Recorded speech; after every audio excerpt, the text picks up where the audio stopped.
It's the globe-trotting #Wanderlust 80% vaxxed promised land. There will be a gradual reopening of inward and outbound international travel with safe countries. New South Wales looks forward to having our citizens enjoy international travel and also welcoming thousands of Australians home.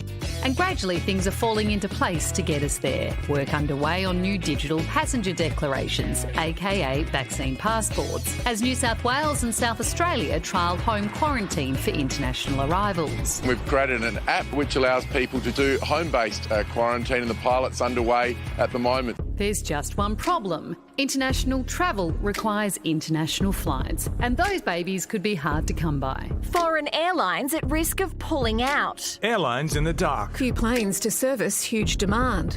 Singapore Airlines today confirmed it's cancelling dozens of flights to Australia in the lead up to Christmas, blaming lack of certainty around passenger caps, which currently allow just 110 of 6,000 seats to be filled on board flights to Sydney each day. It comes down to the fact that we don't have clarity at the present point in time or enough confidence to operate those flights because there is no clarity as to when those arrival caps will be lifted.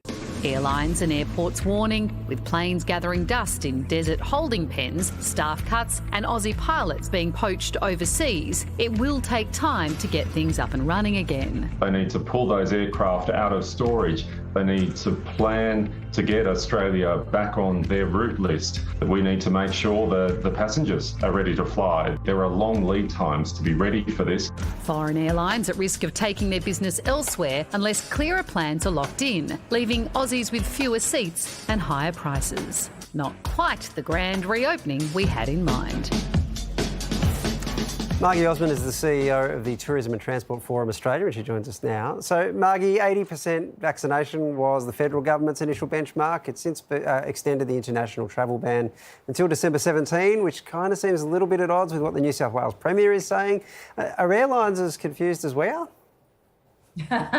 Well, look, I think if there's one thing we've learned about COVID is it's a bit of a movable feast. So the information and the indications do change a bit.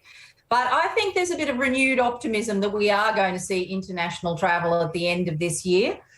You know, and good on the New South Wales Premier for being as bullish about it as she can. How much of a disadvantage are we at, though, with other countries opening up before us? Like, I didn't know that they were poaching our pilots, Margie. They are, not just the pilots, but the tin they fly. So for all of the international airlines, this has been a case of, well, if the rest of the world's opened up, there is demand for those planes. They're being sent elsewhere where they can actually have lots of bums on seats. I guess also for those pilots, they want to work. So, of course, they're going to go where the work is. So unless we increase the number of flights, why would they come back?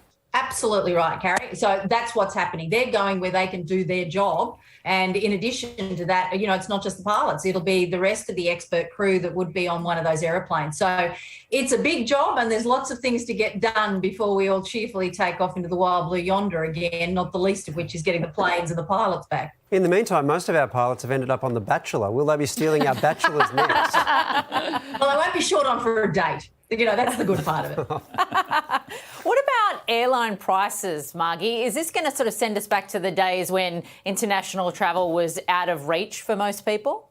Look, I think it's a toss-up on this one because the airlines are going to be as desperately keen to get you back up in the air and restore your travel confidence as you are to go. But having said that, if the capacity is really impacted by this movement of flights overseas, well, it may have some impact on prices. I certainly hope not, but, if the supply is smaller, that may be a bit of an inevitability. Margie, as somebody who released a travel book last year, I'm really keen for the borders to open. More broadly speaking, how do you see travel looking in the months and even the years ahead? How is it going to change? Well, I think we're all going to have to be much more conscious as travellers ourselves. It's not going to be that simple process of never go anywhere without your passport because you don't know when you might want to fly.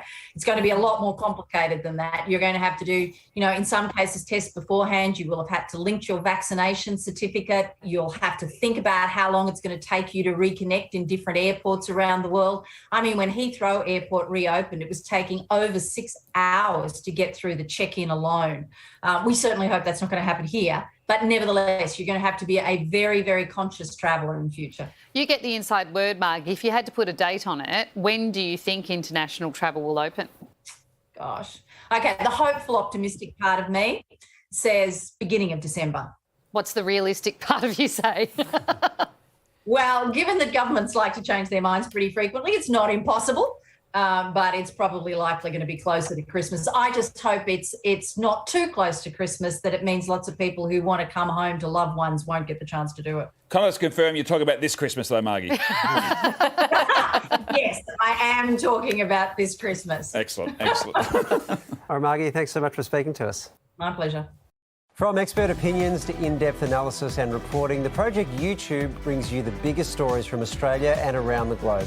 Hit the subscribe button now for news delivered straight to your feed.